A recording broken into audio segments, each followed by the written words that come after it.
우리 행전 13번째 시간 편견의 한계 양보의 위대란 제목으로 하나님의 말씀 같이 나누겠습니다. 자, 3주 연속 같은 본문인데요. 오늘 또 설교 뒤에 가가지고 중요한 것이 또 남았다 이러면서 더 연장하지 않고 오늘 반드시 끝을 내도록 하겠습니다. 자, 차별의 문제를 해결하고 사도들이 말씀에 전념하기 위해서 7명의 집사를 선출하기로 했죠. 우리 3절 말씀 같이 읽어보겠습니다. 3절 말씀 시작.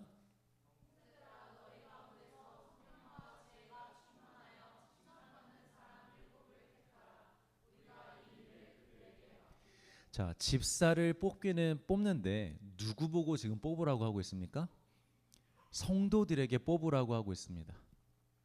사도들이 직접 임명을 하는 것이 아니라 공동체가 직접 7명을 뽑으라는 것이죠. 요즘 시대의 교회 모습에 비춰보면 조금 어색합니다. 보통 요즘 교회에서는 성도들이 투표를 하기는 하지만 후보자를 뽑고 세우는 것은 목회자와 리더십의 영역입니다.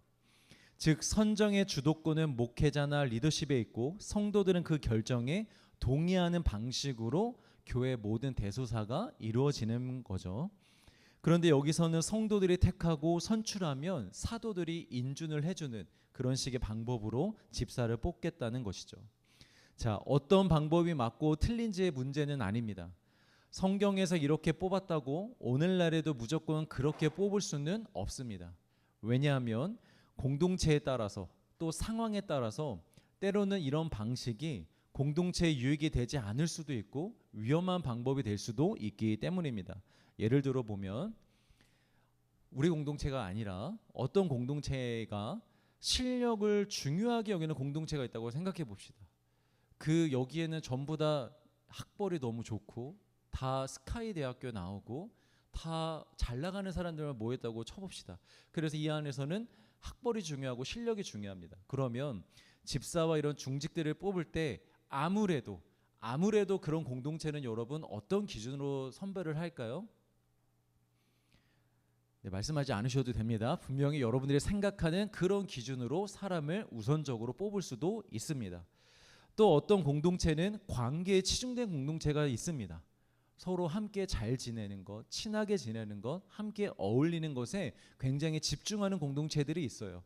그래서 그 안에 관계들이 형성되어 있는 거죠. 그러면 그 공동체가 사람을 뽑을 때 여러분 어떤 거에 치중해서 사람을 뽑겠습니까? 아무래도 관계겠죠. 우리 그룹이랑 좀 더 친한 사람, 우리 그룹과 더 잘 어울리는 사람, 나에게 더 익숙한 사람을 더 뽑을 수밖에 없습니다. 또 열심과 헌신에 치중된 교회에서는 누가 가장 열심히 하는가, 누가 가장 헌신하는가를 기준으로 뽑을 수도 있다라는 것이죠. 자, 이 당시에 이렇게 성도들이 직접 뽑는 방법이 가능했던 것은 그만큼 초대교회가 얼마나 성령 충만한 공동체였는지를 보여주는 것입니다. 우리 얼마 전에 보았던 아나니아와 삽비라 사건 여러분 기억하시죠? 성령을 받지 않은 사람들, 성령으로 살지 않는 사람들은 결국 그 공동체 안에서 드러날 수밖에 없습니다. 왜냐하면 행하는 게 다르기 때문입니다. 성령을 받은 사람들이 신앙생활을 하는 것과 성령을 받지 않은 사람들이 신앙생활을 하는 게 너무나 다르기 때문에 그 사람의 눈에 띄는 거예요. 드러날 수밖에 없죠. 또 진실한 믿음이 없는 사람들은 감히 들어갈 생각도 못하는 공동체였습니다. 우리가 어떻게 저 사람들하고 대화를 하지? 쟤네는 너무 거룩한데? 정말 저기 하나님이 너무 시퍼렇게 살아계신데? 이런 생각에 그들과 감히 교제할 수도, 그 공동체에 감히 들어갈 수도 없었다고 했습니다. 그런 공동체였기 때문에 사도들이 우리가 직접 뽑지 않아도, 성도들이 직접 뽑아도 인간적으로 뽑지 않겠구나, 성령의 충만함 가운데 성령님으로 뽑히겠구나라는 확실한 믿음이 있었던 것입니다. 그래서 우리가 안 뽑고 너희가 뽑아봐라 라고 말씀했던 거죠. 그리고 사도들은 분명히 알고 있는 것입니다. 교회의 주인은 예수 그리스도이시다.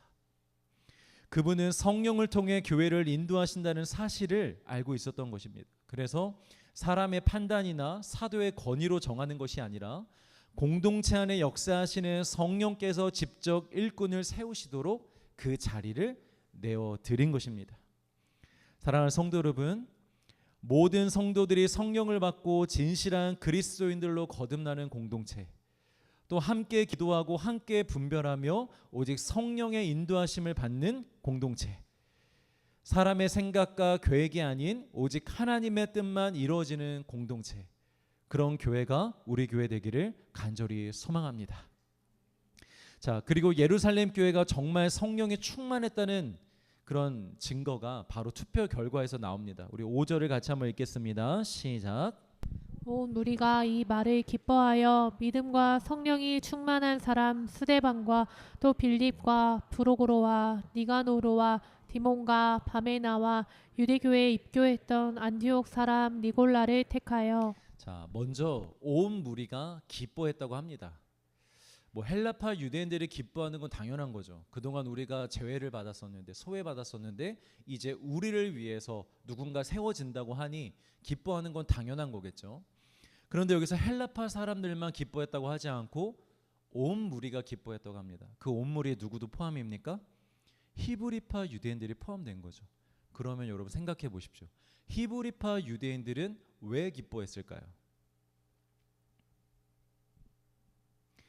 성령 충만한 그들에게는 한 가지의 정신이 있었는데, 그 정신이 무엇이었느냐? 바로 한 몸, 한 지체, 하나의 가족, 하나의 공동체라는 성령의 정신이 있었기 때문입니다. 우리가 첫 시간에 살펴봤던 것처럼 이 형평성의 문제는 누군가 악의적으로 범한 짓은 아니었습니다. 갑자기 사람이 많이 늘어나다 보니, 일손이 부족하다 보니 어쩔 수 없이 생긴 일이었죠. 만약 성령이 오시지 않았다면 히브리파 유대인들이 헬라파 사람들과 자신들을 구분하여 생각했을 수도 있겠지만, 이미 성령의 지배와 인도함을 받는 그들에게 더 이상 그런 감정적인 차별은 없습니다. 이미 그들에게는 헬라파 사람들도 한 가족이고 한 몸입니다.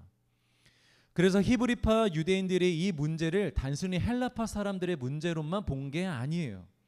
이것을 누구의 문제로 보았느냐? 우리의 문제, 나의 문제로 보고 있었던 것입니다. 그래서 이렇게 함께 기뻐할 수 있는 것이죠. 여러분, 진짜 생명의 교회 더 라이프 철치는요, 문제를 보는 것이 아니라 우리를 보는 것인 줄 믿으시길 바랍니다. 문제만 보면 당장 나에게는 해당이 안 되는 문제에 있어서는 out of mind, 뭔 상관이야, 나와 뭔 상관이야, 나는 어차피 구제비를 받고 있는데, 나는 어차피 이곳에서 은혜를 누리고 있는데, 나는 여기서 신앙생활 잘하고 있는데, 저기 내 소그룹도 아닌데, 우리 소그룹도 아닌데, 저기 다른 소그룹에 나 인사 한 번도 안 해본 그 사람의 아픔과 그 사람의 일이 나와 뭔 상관이야 할 수 있다라는 거죠. 무관심해질 수 있다라는 거예요.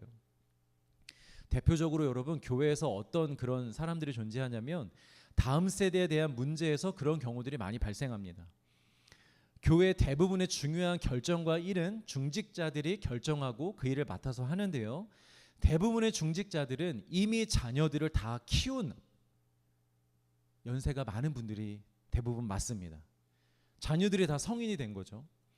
그렇다 보니까 다음 세대에 관한 이야기에는 큰 관심이 별로 없는 거예요. 아무래도 그 중요성도 잘 인지가 안 되고 마음도 잘 움직이지가 않습니다. 다음 세대의 문제는 말 그대로 다음 세대의 문제지 나와 우리의 문제로 보지를 못하는 거죠.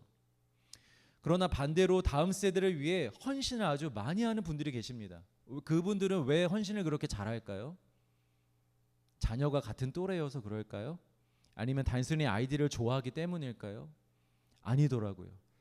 제가 그런 장로님과 권사님과 집사님들을 많이 보면 그분들에게는 어떤 생각이 있냐면, 다른 사람들의 자녀도 내 자녀라는, 우리 자녀라는 그런 생각이 있으시더라고요. 우리 새끼들, 우리 자녀들, 우리의 청년들을 위해서 하고 싶어하는 그런 분들이 계시더라고요. 그게 어디에서 비롯된 거냐면 우리가 한 가족이라는 확실한 진리의 믿음에서 그런 생각들이 나오는 것입니다. 저 사람의 문제가 저 사람의 문제야가 아니라 우리의 문제구나. 그건 저 사람의 인생이지가 아니라 저건 우리가 함께 짊어져야 할 일이지. 이렇게 한 사람의 기쁨이 우리 모두의 기쁨이 되고 한 사람의 슬픔이 우리 모두의 애통함과 기도가 될 수 있기를 간절히 소망합니다. 우리 공동체가 그런 공동체 되었으면 좋겠습니다. 자, 그리고 이제부터가 정말 중요한데요. 그들이 뽑은 7명의 사람들의 이름을 한번 보십시오. 스데반, 빌립, 브로고로, 니가노르, 디몬, 바메나, 니골라. 자, 퀴즈. 이 7명의 공통점은 무엇일까요?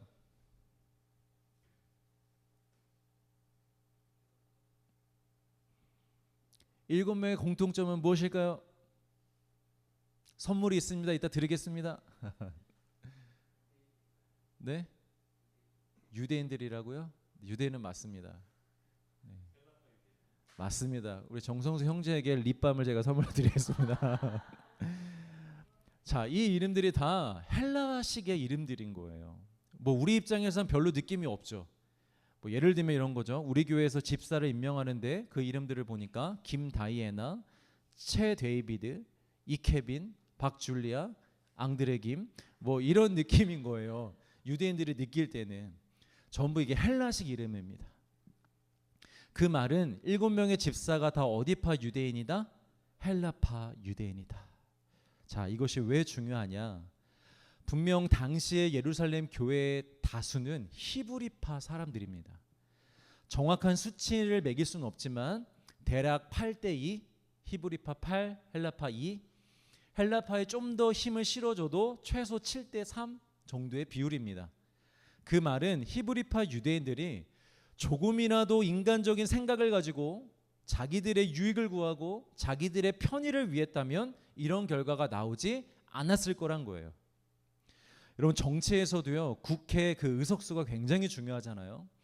현재 대한민국 국회법상 의석수가 300석인데 보통 일반적인 법률안을 통과할 때는 절반인 151석만 통과가 돼도 웬만한 법률로 통과가 된다고 합니다. 그런데 뭐 헌법 개정안 등 중요한 문제에 있어서는 3분의 2, 200석 이상의 표가 필요하다고 합니다.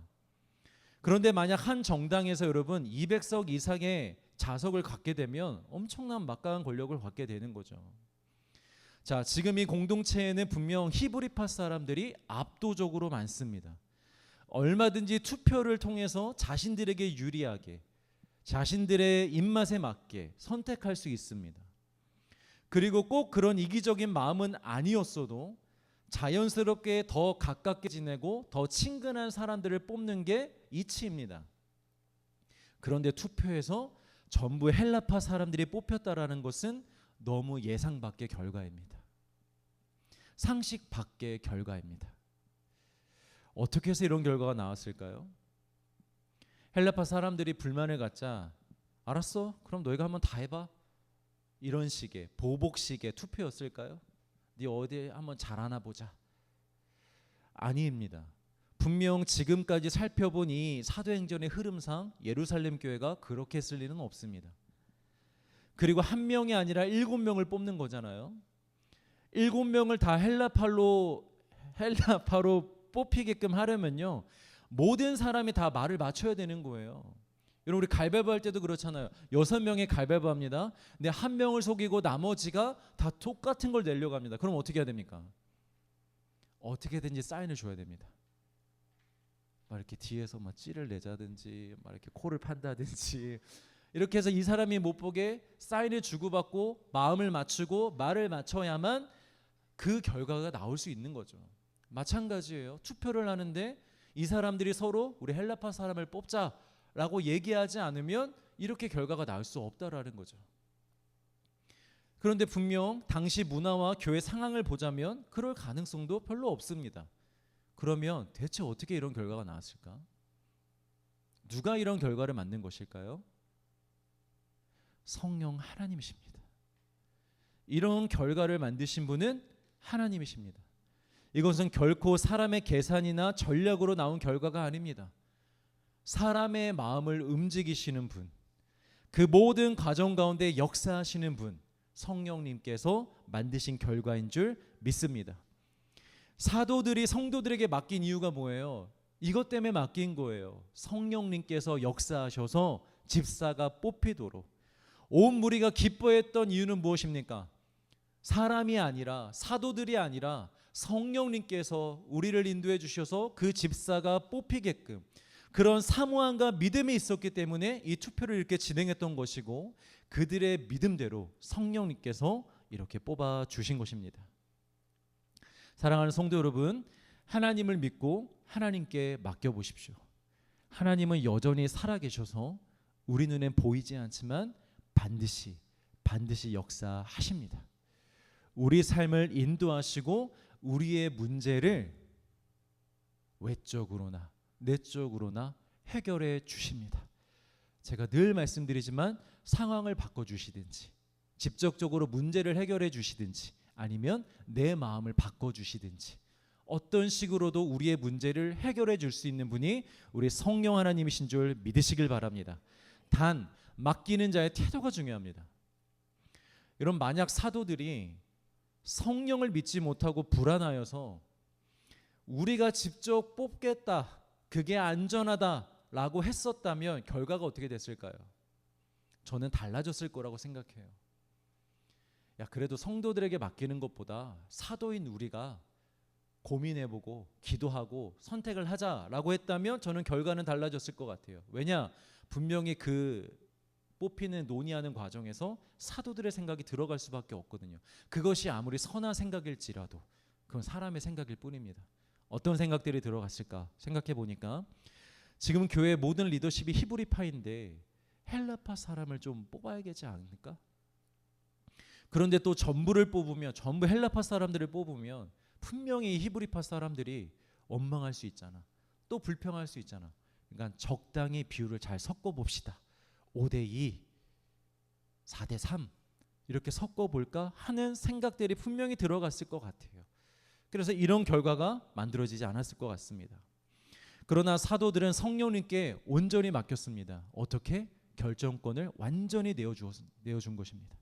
우리의 생각, 사도들의 생각, 사도들의 어떤 의견 그런 거 전달해 주지도 않고 완전히 그들에게 다 맡긴 것입니다. 사실은 성도들에게 맡긴 게 아니라 누구에게 맡긴 거예요? 성령님께 맡긴 거죠. 이것이 바로 온전한 맡김인 줄 믿으시길 바랍니다. 보통 우리는 하나님께 맡긴다고는 하는데 안 맡깁니다. 솔직히 말하면. 실상 그 문제를 계속해서 누가 손에 잡고 있냐면 우리가 손에 쥐고 있을 때가 많습니다. 어떻게? 문제에 대해서 끊임없이 생각합니다. 그리고 그 문제에 대해서 끊임없이 계산하고 수를 따져보고 방법을 찾아보고 결과를 예측합니다. 끊임없이. 그런데 여러분 그거 아세요? 사람이요, 나의 미래를 예측할 때, 어떤 상황에서 미래를 예측할 때 긍정보다는 부정적으로 예측하는 경우가 훨씬 더 많다고 합니다. 그런 일이 벌어지지 않을 것임에도 불구하고 사람이 스스로 자기의 미래와 어떤 공동체의 미래를 예측할 때 긍정적인 예측보다는 부정적인 예측을 할 때가 더 많다라는 거예요. 그러니까 계속 불안한 거예요. 두려움이 있고 근심이 있는 것입니다. 이 문제가 정말 해결이 될까? 잘 안 되면 어떡하지? 최악의 수를 내 스스로가 더 생각하는 거예요. 이렇게 하는 게 맞나? 저렇게 하는 게 맞나? 여러분, 이것은 하나님을 믿는 것도 아니고 하나님께 맡긴 것도 아닙니다. 진짜 맡김은 내 손에서, 내 마음에서 완전히 내려놓는 것입니다. 우리 시편 46편 10절 앞부분을 같이 읽어보겠습니다. 시작. 이르시기를 너희는 가만히 있어 내가 하나님 됨을 알지어다. 가만히 있으라는 것이 문제가 해결될 때까지 집에 처박혀가지고 침대 위에서 누워서 아무 짓도 하지 말라는 소리가 당연히 아니겠죠.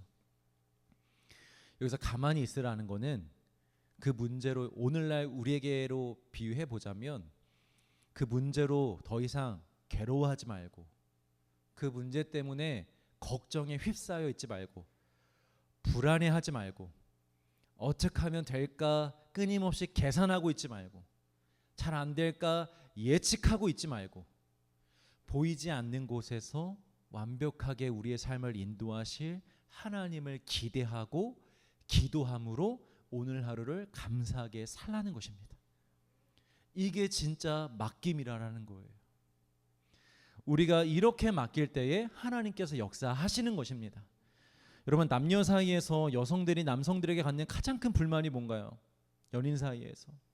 아니, 누가 문제를 해결해 달라 그랬냐고. 그냥 내 얘기 좀 들어주고 공감만 해주면 되는데, 아니 이 남자들은 꼭 문제를 해결해 주겠다 그래. 내 생각에는 말이야, 이렇게 하는 게 좋을 것 같아.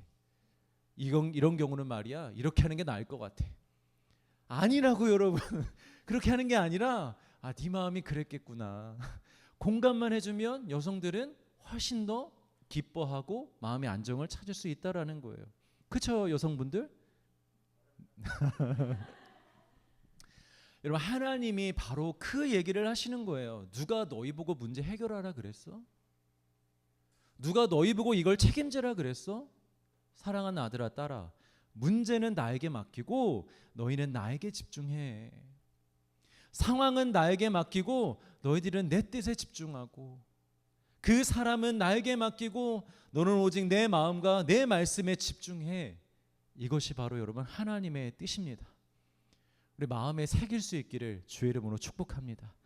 우리 얼마 전에 말씀 나눴잖아요. 하나님의 미련함이 뭐보다 지혜롭다? 우리의 지혜보다 훨씬 더 지혜롭다. 하나님의 약함이 무엇보다 강하다? 우리의 강함보다 강하다. 걱정하지 마시고 여러분 하나님께 맡기시고 두 발 뻗고 주무실 수 있게 주의 이름으로 축복합니다. 여러분, 걱정과 근심과 염려는 죄입니다. 어떤 죄? 하나님을 믿지 않는 죄. 죄예요, 죄. 우리 정말 이거 끊어내야 됩니다. 오늘 정말 우리 작정하고 소그룹 시간에 여러분 모여서 모든 걱정 근심을 다 끄집어내놓고 같이 함께 끊어내세요. 언니 꺼내놓으세요. 오빠 다 꺼내놓으세요. 하고 한 자리에 다 모으세요. 그리고 리더의 주도하에 여러분 싹 다 끊어내시길 주의 이름으로 축복합니다. 여러분 하나님께 맡깁시다. 하나님 살아 계십니다. 역사하십니다. 우리 도와주십니다. 우리 믿읍시다. 자, 이어서 보겠습니다. 7명 전원이 헬라파인 게 성령의 뜻인데, 그러면 성령님은 왜 7명의 집사를 다 헬라파 사람으로 뽑으셨을까? 왜? 하나님은 왜 그런 선택을 하셨을까? 여러분, 재밌는 것은요, 예수님이 이 땅에 오셨을 때부터 이 사건 전까지 이 예루살렘 교회와 복음의 중심에는 히브리파 사람들이 있었습니다. 대표적으로 12 제자들이 그렇죠. 12 사도들이. 그런데 여러분, 이 사건 이후로 누가 이 복음과 역사의 중심이 되냐면 헬라파 사람들이 중심이 됩니다. 여러분, 집사가 선출된 바로 이 본문 직후 6장 뒷부분에서부터 7장에 누가 나오냐면 스데반 집사에 대한 이야기가 나옵니다. 헬라파 집사님, 스데반 집사님. 그리고 8장에서는 빌립 집사님에 대한 이야기가 나오고요. 그리고 9장부터 누가 나오느냐? 그 유명한 사도 바울이 나옵니다. 그런데 여러분 그거 아십니까? 사도 바울도 헬라파 유대인입니다. 그리고 13장부터는요, 아예 히브리파 사람들은 거의 등장하지 않습니다. 사도행전에 헬라파 사람들의 동무대입니다. 12 사도들의 이름이 거의 언급이 안 돼요. 다 헬라파 집사 그리고 사도 바울의 이름만 주로 언급이 됩니다. 왜 하나님은 이렇게 이 시점을 기점으로 극단적으로 사람을 바꾸셨을까요? 히브리파 중심에서 헬라파 중심으로 왜 바꾸셨을까요? 여기에는 아주 분명한 이유가 있습니다. 그것이 무엇이냐면 이제 복음이 유대 땅에만 머물 것이 아니라 이방인들에게로, 모든 민족에게로 뻗어 나가야 되기 때문입니다. 첫 번째, 언어 때문에 그렇습니다. 그 당시 전 세계 공용어가 무엇이었다고요? 헬라어였습니다. 그리고 헬라파 사람들은 그 이름대로 헬라어를 할 줄 아는 사람들이었습니다. 그래서 자연스럽게 이방인들과 소통할 수 있고 좀 더 정확하게 복음을 전할 수 있었던 것입니다. 물론 성령이 임하셔서 각 나라 말로 방언할 수 있는 은사가 있었지만 그건 단순히 말이지 그 지역의 문화와 이해도 필요한 거예요. 그리고 당장에 헬라파 사람들이 있는데 그렇게 언어를 쓸 수 있고 그들의 문화를 이해할 수 있는 사람이 있는데 굳이 히브리파 사람들을 갈 필요가 없는 거죠. 그래서 여러분, 선교사님들이 해외 선교를 나가기 위해서 가장 집중적으로 교육하는 게 뭔지 아십니까? 신학을 많이 열심히 공부할까요? 가기 직전과 가고 나서? 아니요. 어디에 집중하냐면 언어와 문화에 집중합니다. 그들에게 복음을 잘 전할 수 있는 언어, 그다음에 그 사람들의 가치관과 생각을 잘 이해할 수 있는 문화, 이거를 공부해야만 단순히 한 번의 복음 전파가 아니라 그곳에서 사람을 키워내고 교회를 세워갈 수가 있는 것입니다. 성령의 능력으로 모든 일이 가능한 것은 맞지만 하나님은 또 사람이 가지고 있는 것을 잘 사용하시기도 합니다. 없다고 좌절할 필요는 없습니다, 여러분. 하나님의 능력을 주시면, 우리를 인도하시면, 하나님의 뜻이 있으면 무엇이든 가능합니다. 그러나 또 한편으로는 하나님은 또 우리가 가지고 있는 어떤 장점들이나 은사들을 적극적으로 사용하시기도 합니다.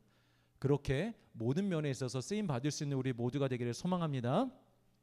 자, 그리고 두 번째로 히브리파 사람들이 이 세계 선교가 이루어지는 이 시점에서 자취를 감춘 아주 결정적인 이유가 있습니다. 이게 오늘의 핵심인데요. 히브리파 사람들의 세계관에는 선민의식과 율법주의가 매우 강하게 있습니다. 자신들의 민족을 제외하고는 다 부정하게 여기는 세계관이 있었던 거예요. 그리고 이 세계관은 생각보다 아주 뿌리가 깊습니다.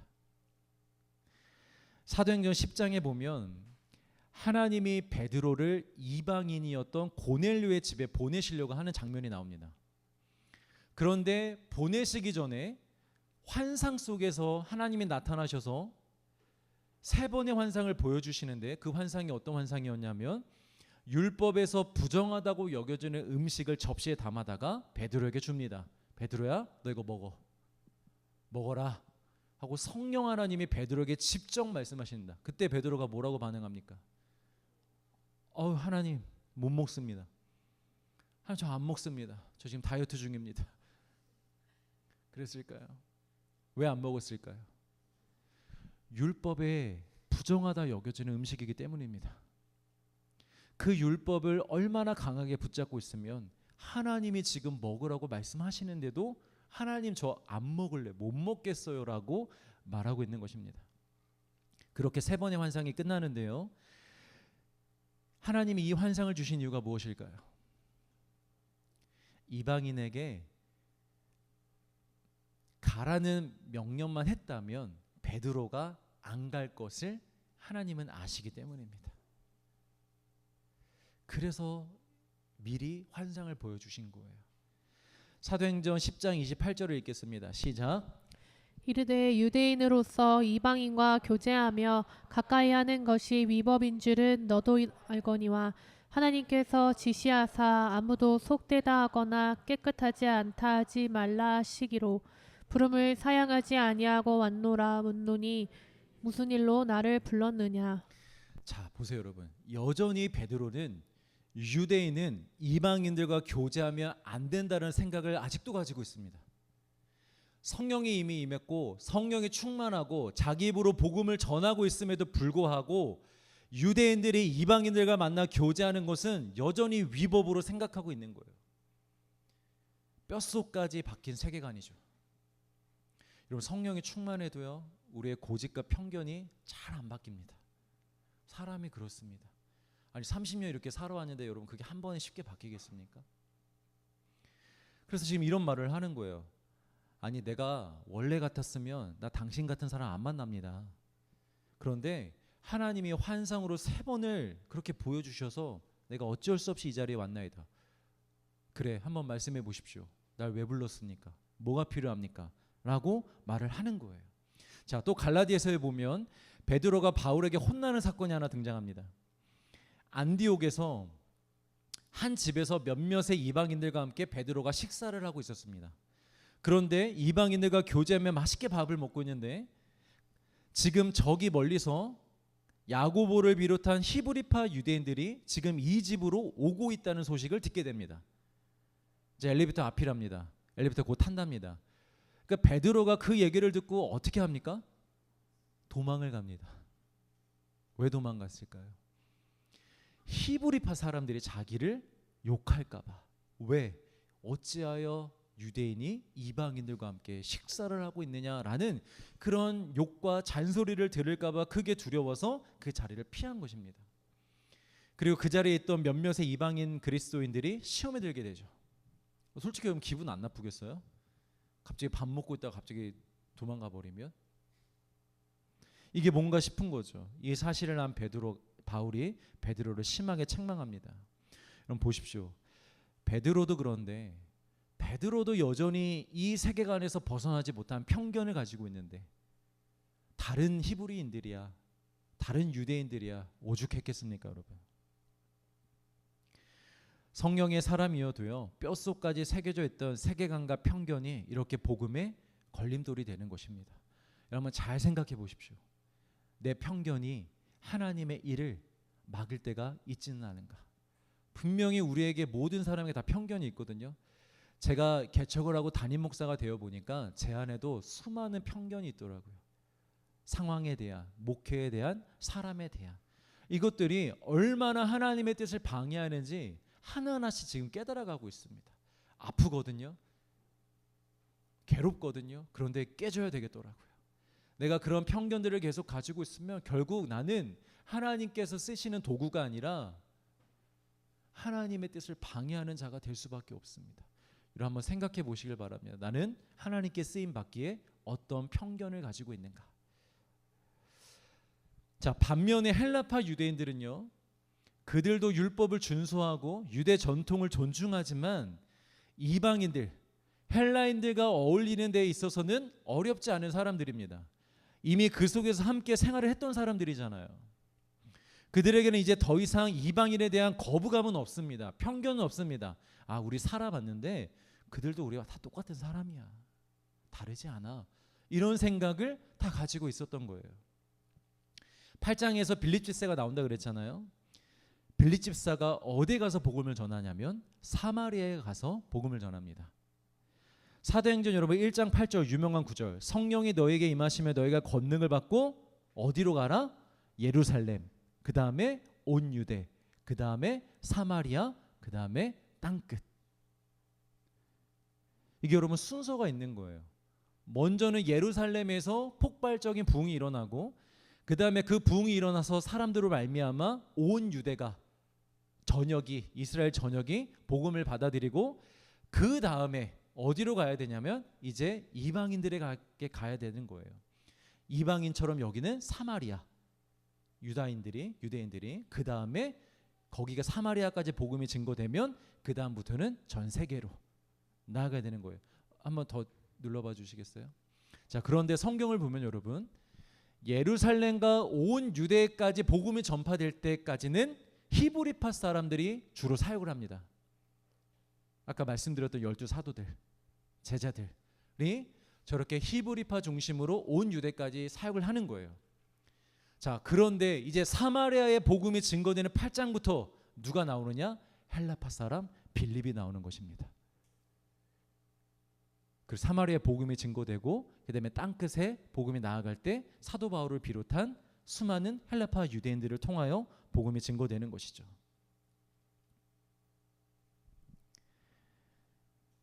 사마리아는 여러분 잘 아시는 것처럼 유대인들이 개처럼 여기는 호남 민족입니다. 그래서 여러분 남쪽에 있던 사람들이 북쪽으로 넘어갈 때 반드시 이 사마리아 땅을 거치고 넘어가야 되는데 그 사마리아인들을 무시하기 때문에 상종하려고 하지 않기 때문에 늘 돌아갔다고 해요. 그 정도로 사마리아 사람들을 무시하던 게 히브리파 사람들입니다. 근데 헬라파 사람들은 그런 편견이 없거든요. 사마리아인들도 뭐 다 같은 사람들이지 뭐. 우리와 같은 사람이야. 이런 편견이 없기 때문에 빌립 집사가 그곳에 가서 그들을 만나 복음을 전할 수가 있었던 것이죠. 그리고 9장에서부터 헬라파의 수장 바울이 등장하죠. 그리고 하나님은 그를 이방인의 사도로 세우고 땅끝까지 복음을 전하게 하십니다. 그리고 그 사역을 가장 가까이서 도운 핵심 동역자들 역시도 디모데, 바나바 다 헬라파 사람들이었습니다. 여러분 하나님이 쓰시기에 참 어려운 사람들이 있습니다. 편견과 선입견이 많은 사람들입니다. 자신의 경험과 생각과 상황과 지식을 근거로 이건 좀 이래서 그렇고 저건 저래서 그렇고 난 못하겠다. 자신이 경험한 것만 정답이라고 믿는 사람들, 다른 방법이나 다른 상황이나 다른 사람들에 대해서는, 나와는 다른 사람들에 대해서는 잘 받아들여지지 않는, 유연함이 없는. 여러분, 왜 그런 말이 있잖아요. 책 한 권만 읽고 변화된 사람들이 제일 무섭다고. 왜냐? 그것만 아니까. 너무 감동을 받아서 이게 진리입니다, 당신들 이거 모르시죠? 이렇게 안 하면 안 됩니다 라고 그렇게만 주장하는 거. 그게 여러분 정말 무서운 거예요. 인터넷에 보면요, 막 목에 요즘에 핏대를 세워가면서 교회와 목회자들을 아주 강력하게 비판하고 이래야 된다 저래야 된다라는 사람들 요즘에, 특히 요즘에 너무 많이 나오고 있거든요. 근데 얼핏 들으면 조심하셔야 됩니다. 얼핏 들으면 맞는 말 같지만 거기 현혹되지 마십시오. 개인적으로 말고 목회자로서 성경적으로 그들의 이야기를 가만히 들여다보면 전부 다 하나에 집중된 의견들 뿐입니다. 성경의 한 부분, 말씀의 한 부분, 진리의 한 부분, 그 부분이 마치 전부인 양, 그 부분이 마치 전체 진리인 양, 그것이 복음인 양, 그렇게 생각해서 말하는 사람들, 주장하는 사람들이 너무 많다라는 거죠. 그래서 얼핏 보면, 겉으로 보면 대단히 훌륭하고 열정적이고 헌신적인 사람들로 보일 수 있지만 하나님이 쓰시기에는 거의 불가능한 사람들입니다. 하나님 그런 사람 물론 쓰실 수 있지만 안 쓰시겠죠. 오해는 하지 마십시오. 우리가 삶의 기준 없이 아무 편견도 없는 자유로운 영혼으로 살자라는 말이 아닙니다. 그럼 하나님은 자유로운 영혼들을 좋아하시겠네? 아무 편견이 없으니까. 근데 그렇지 않다라는 거예요. 중요한 것은 이것입니다. 성령께서 말씀하시고 인도하실 때 따를 준비가 되어 있느냐, 그게 중요합니다, 여러분. 편견을 가지고 있다 할지라도 하나님이 명령하실 때, 성령님이 말씀하시고 인도하실 때 잠깐 편견과 내 생각과 가치관과 부딪히겠지만 즉시 그걸 내려놓고 성령님을 따를 수 있는 준비가 되었느냐, 되어 있지 않느냐. 어떤 생각이나 경험이나 지식이 걸림돌이 되지 않을 수 있느냐, 그것이 중요하다라는 것이죠. 저와 여러분들 모두 성령에 대해서는 완전히 열려있는, 그래서 정말 성령께서 말씀하신다면 우리의 가치관이나 생각과 부딪힌다 할지라도 즉각적으로 순종할 수 있는 사람이 되기를 소망합니다. 또 나와 다른 사람들을 너그럽게 포용할 수 있고 안아줄 수 있고 그들과 함께 할 수 있는 유연한 자들 되시길 주의 이름으로 축복합니다. 여러분, 교회는 반드시 그래야 됩니다. 예수님을 믿는 그리스도인들이라면 이거는 절대적으로 필요한 거예요. 너그러움,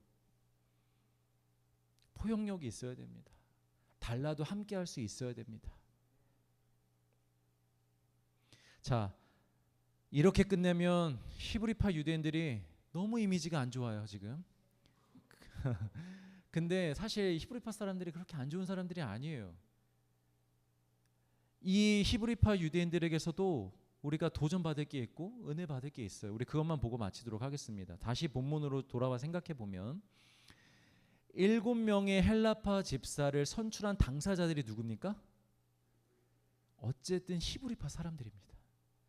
성령께서 감동과 지혜를 주셔서 그들을 뽑아야 한다는 마음과 생각을 주신 것이지만 그들은 그 결과를 성령의 뜻으로 인정했습니다. 그리고 그 이후에 뭐야, 뽑아놓으니까 다 헬라파네? 야, 이거 엎어, 다시 해, 이렇게 하지 않았다라는 거예요. 그럼 실제로 이런 교회들이 있더라고요. 제가 예전에 사역하던 교회였는데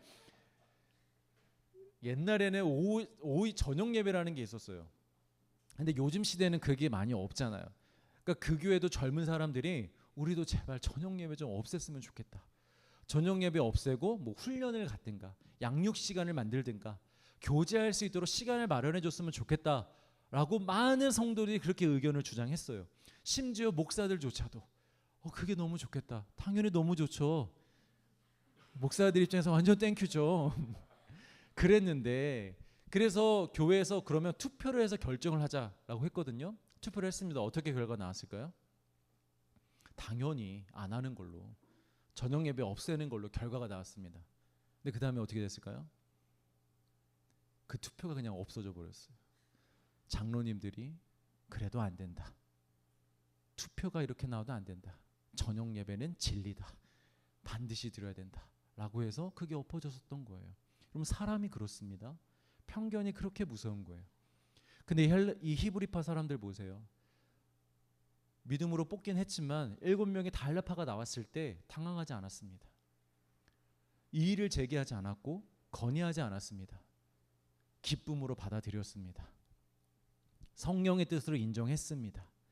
기쁨으로 그들을 세워준 거예요. 인간적으로만 보자면 지금까지 자신들 중심으로 돌아가던 공동체가 이제 다른 사람들을 중심으로 돌아간다고 했을 때 마음에 분명히 씁쓸함과 서운함과 더 나아가 불쾌감까지 들 수도 있는 것이 사실입니다. 그래서 여러분 실제로 교회에서 어떤 봉사나 헌신의 자리에서 사람을 바꾸는 게 여러분 이게 쉽지가 않아요. 정말 하기 싫은데 하고 있는 사람의 자리를 다른 사람 바꿔주면 그 사람은 너무 좋아하겠지만 기쁨과 감사로 잘 봉사하고 있고 교회를 위해 책임감을 가지고 오랫동안 그 자리를 섬기고 있었는데 그 자리를 다른 사람에게 넘겨야 한다고 했을 때 이제는 다른 사람이 그 일을 하게 하자라고 했을 때 그 사람이 느낄 심정은 충분히 이해합니다. 어려울 수 있습니다. 씁쓸할 수 있습니다. 그래서 저도 목회자들도 상당히 조심스럽습니다. 실제로 많은 성도들이 그렇게 자신의 자리를 내어주어야 할 때 자신의 자리가 아님에도 불구하고 그런 봉사와 헌신의 자리를 내어주어야 할 때 시험에 들어서 부서를 떠나는 경우도 많고요. 심각할 경우는 교회를 떠나는 경우도 있다라는 거죠. 제가 지금 드리고 싶은 말씀은 히브리파 사람들에게도 쉬운 일은 아니었을 것입니다. 인간적으로만 보자면. 그러나 그들은 기꺼이 기쁨으로 그 자리를 양보해 주었습니다. 자신들에게 편견의 한계가 있다는 것 때문에 하나님께서 이렇게 하신 거구나 라고는 몰랐지만 이유는 중요하지 않습니다. 그저 이것이 성령의 뜻임을 믿음으로 받아들이고 기꺼이 순종했던 것입니다. 자, 우리나라 축구 선수 중에 가장 유명한 축구 선수 여러분 누구입니까? 손흥민이죠. 왜 가장 유명할까요? 근데 잘해서. 뭘 잘해서? 순종을 잘해서. 네. 손흥민이 뭘 잘해서 가장 유명할까요, 여러분? 골을 잘 넣어서 그렇습니다. 골을 잘 넣어서. 여러분 축구 경기에서요 결국 기록에 남고 사람들의 기억에 남는 건 골입니다. 그래서 세계적으로 가장 유명한 축구 선수들은 전부 다 공격수입니다. 호날두, 메시, 손흥민 이런 사람들이 가장 돈도 많이 받고 가장 유명한 사람들입니다. 그러나 여러분 유명한 것을 떠나서 축구에서 승리를 하기 위해서는 공격수만 필요한 게 아니죠. 뒤에서 빛도 없이 어쩌면 골게터보다 더 많이 뜁니다. 수비수들이 더 힘들게 뜁니다. 더 많이 몸도 다칩니다. 그런데 공격수들은 99개를 놓치고 한 골만 넣어도 스타가 됩니다. 근데 반대로 수비수들은 99개를 잘 맞고 하나만 먹혀도 욕을 먹습니다. 역적이 됩니다. 그러나 그럼에도 불구하고 묵묵히 그 자리를 지키며 골게터가 받는 그 모든 스포트라이트를 기꺼이 양보해주는 수비수들이 있기 때문에 이 팀이 승리할 수 있는 것입니다. 여러분 맞죠? 성령님은 지금 히브리파 유대인들을 쓸모없는 존재로 여기시기 때문에 헬라파 사람들을 세우는 것이 아닙니다. 성령의 목적은 무엇이냐면 복음 전파이고 교회 확장이며 교회의 승리입니다. 그것을 위해서 사람을 지금 세워가고 계실 뿐입니다. 여러분 헬라파 사람들도 마찬가지입니다. 자신들이 뽑혔다고 해서 교만해질 이유는 없습니다. 우쭐댈 것도 없습니다. 오직 예수 그리스도만을 나타내기 위해서 예수와 복음을 위하여 그 헌신을 감당하면 될 뿐입니다. 그리고 히브리파 사람들 그들도 역시 오직 예수와 교회만을 생각하고 있습니다. 우리가 좀 뒤로 밀려나면 어때? 내가 나서지 않으면 어떻고? 내가 주목받지 않으면 어때? 내가 핵심적인 역할을 하지 않으면 어때? 이것이 성령의 뜻이고 교회를 위한 일이라면 우리 여기서 유대 땅에서 이 작은 일에 충성하며 살자. 그것이 나와 우리 모두와 교회를 위한 일이라는 것을 알기 때문에 여러분 기꺼이 기쁨으로 양보해 주는 것입니다. 이 스포트라이트를. 그래, 너희 하나님께 가서 멋지게 쓰임 받아. 너희 헬라어 할 줄 알지? 너희들 안에 편견 없지? 그래, 하나님께서 너희를 쓰시길 원하시니 가서 멋지게 골 넣어. 세계 복음 전파는 헬라파에 의해서만 이루어진 것이 아니라 그들이 나가서 골을 넣을 수 있도록 끊임없이 뒤에서 양보하고 함께 기도하고 그들을 섬겨준 히브리파의 헌신과 협력이 있었기 때문에 가능했던 것이죠. 사랑하는 성도 여러분, 이제 이거 우리 마지막 적용하고 마무리를 해봅시다. 우리가 삶을 살다 보면 때로는 헬라파처럼 쓰임 받을 때가 있고 때로는 히브리파처럼 쓰임 받을 때가 있습니다. 어떨 때는 하나님이 우리에게 좀 전면에 나서서 이 일을 좀 해라, 적극적으로 이 일을 네가 맡아서 사람을 섬기고 담대히 나가서 복음을 전하고 해라라고 명령하실 때도 있습니다. 아무도 그 일을 하고 싶어하지 않을 때, 아무도 그 일을 할 수 없다 말할 때 하나님이 나에게 네가 가서 하라라고 명령하실 때가 있습니다. 여러분, 그럴 때 두려워하지 마시고 담대히 헬라파 사람들과 같이 나아가서 주의 일을 감당할 수 있는 여러분들 되시길 주의 이름으로 축복합니다. 그런데 때로는 우리에게 하나님이 히브리파 유대인들과 같은 위치와 그런 사명을 주실 때가 있습니다. 중심에서는 조금 뒤로 물러가지만 사람들이 나에게는 큰 관심을 두진 않지만 그렇다 할지라도 그 뒤에서라도 우리가 기쁨으로 작은 일에 충성할 수 있는, 양보할 수 있는 그런 그리스도인들이 되기를 간절히 소망합니다.